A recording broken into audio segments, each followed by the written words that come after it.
ভাবো তো, যদি হঠাৎ কেউ এসে তোমাকে বলে এই মাটির নিচে তোমার পায়ের তলায় কয়েক হাজার কিলোমিটার গভীরে এত সোনা আছে যে পৃথিবীর প্রতিটি মানুষকে 1.5 কেজি করে দেওয়া যাবে, তাহলে তুমি কি সেটি বিশ্বাস করবে? শুনতে রূপকথার মতো লাগছে, তাই না? কিন্তু বিজ্ঞানীরা বলেন এটা সরাসরি প্রমাণিত নয়, তবে বৈজ্ঞানিক অনুমান অনুযায়ী সত্যিই সম্ভব। আমাদের পৃথিবীটা অনেকটা ডিমের মতো। বাইরের পাতলা খোসা হলো ক্রাস্ট, যেখানে আমরা থাকি, যেমন বাংলাদেশের নদী, শহর, ধানক্ষেত সব এখানেই। এর নিচে আছে ম্যান্টেল, যেখানে গরম ঘন পাথরের স্তর।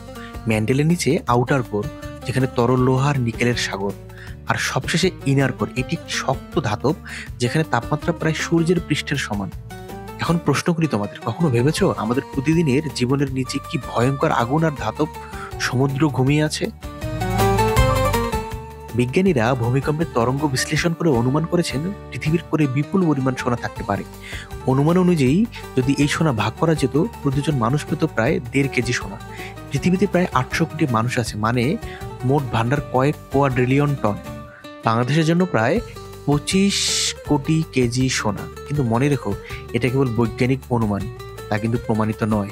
আমি তোমাদের জিজ্ঞেস করি, যদি সত্যি এই ভান্ডার একদিন পাওয়া যায়, তবে কি হবে? আমাদের জীবন কেমন পাল্টে যাবে, তাই না? 4.5 বিলিয়ন বছর আগে যখন পৃথিবী তৈরি হচ্ছিল, তখন পুরো পৃথিবী ছিল গলিত আগুনের মতো। তখন ভারী ধাতু যেমন সোনা, প্লাটিনাম, ইরিডিয়াম নিচে ডুবে যায়, আর হালকা ধাতু যেমন অক্সিজেন, সিলিকন উপরে থেকে যায়। তাই আজ আমরা ভূপৃষ্ঠে সামান্য সোনাই পাই, আসল ভান্ডার থেকে যায় অনেক গভীরে। কখনো ভেবেছো তুমি আজ যে সোনার আংটি বা হার পরছো, এর জন্ম হয়েছে কোটি কোটি বছর আগে, পৃথিবী তৈরি হওয়ার সময়? বাংলাদেশে 1 ভরি সোনার দাম লাখ টাকার বেশি। কিন্তু কল্পনা করো তো, যদি হঠাৎ পৃথিবীর কোর থেকে সব সোনা উঠে আসে, সোনা তখন পানির দামের মতো হয়ে যাবে। অর্থনীতি ভেঙে পড়বে। মানুষ হয়তো সোনাকে আর গয়না হিসেবেই ব্যবহার করবে না। এটাই অর্থনীতির সহজ নিয়ম, যে জিনিস অফুরন্ত পাওয়া যায় তার দাম আর থাকে না। পৃথিবীর কোরে পৌঁছানো প্রায় অসম্ভব। এখন পর্যন্ত মানুষ সবচেয়ে গভীরে যে গর্ত করেছে, সেটি রাশিয়ার কোলা সুপার ডিপ বোরহোল। গভীরতা মাত্র 12.2 কিলোমিটার। কিন্তু কোরে পৌঁছাতে হলে নামতে হবে প্রায় 3000 কিলোমিটার। তুলনা করি, 12 কিলোমিটার মানে সমুদ্র তীরে 1 চিমটি বালু খরা, আর কোর পর্যন্ত যাওয়া মানে পুরো সমুদ্র খুঁড়ে ফেলা। তার উপর কোরের তাপমাত্রা প্রায় 5000 থেকে 6000 ডিগ্রি সেলসিয়াস।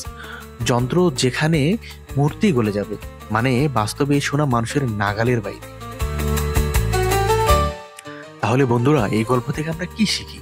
পৃথিবীর ভিতরে সত্যি ধন সম্পদ লুকোনো আছে, এটা বিজ্ঞানীদের অনুমান। কিন্তু প্রকৃতি সেটাকে আমাদের নাগালের বাইরে রেখেছে, এটা প্রমাণিত সত্য। সব সম্পদ মানুষের হাতে থাকলে পৃথিবী বাঁচত না। তাই আসল সোনা হলো আমাদের জ্ঞান, সম্পর্ক আর প্রকৃতি সংরক্ষণ। তাহলে বন্ধুরা, এখন জানলে তো আমাদের প্রতিদিনের পায়ের নিচে লুকোনো আছে পৃথিবীর সবচেয়ে বড় সোনার ভান্ডার। কিন্তু সেটা আমাদের জন্য নয়। এখন প্রশ্ন হলো, পৃথিবী কি ইচ্ছে করেই এই সোনা আড়াল করেছে, যাতে মানুষ লোভে ধ্বংস না হয়? নাকি কোনোদিন প্রযুক্তি এতটা এগুবে যে মানুষ সত্যি করে হাত দেবে? যেদিন মানুষ করছবে, সেদিন হয়তো মানব সভ্যতার সবচেয়ে বড় রহস্য উন্মোচিত হবে। অথবা সেদিন থেকেই শুরু হবে পৃথিবীর শেষ।